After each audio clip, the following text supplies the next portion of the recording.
Well, we're still tracking our fairly slow-moving low-pressure system. It is moving east, and that'll bring scattered rain showers along with it. One impulse of energy will also bring more rain along that boundary from the lower Mississippi Valley into the northeast through the end of the week here. So that's one thing that we're watching. We're also watching the cooler weather ahead. Temperatures will feel quite a bit more like late fall as we head into this weekend and early next week. Pretty quiet in the Atlantic Basin. No tropical storms, no hurricanes, nothing in the Gulf of Mexico or the Caribbean. Let's take you to the eastern Pacific because that's where we had two twin tropical storms earlier this week.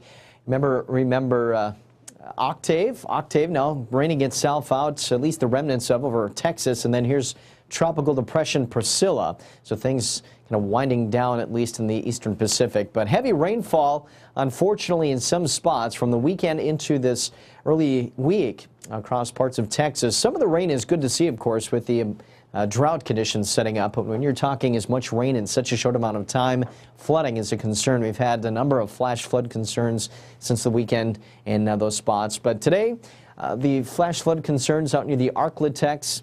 It doesn't appear to be as much rainfall as what we've been dealing with, but still some.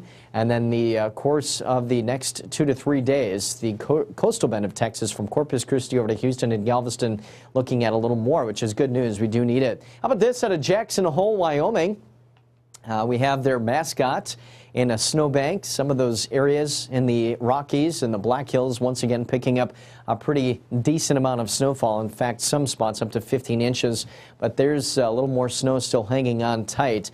As this front crosses off to the east, we'll be tracking some rain there. Notice a little cool blob starting to show up once again to the far north. That'll be bringing us, again, the first shot of many cold waves to come into next week.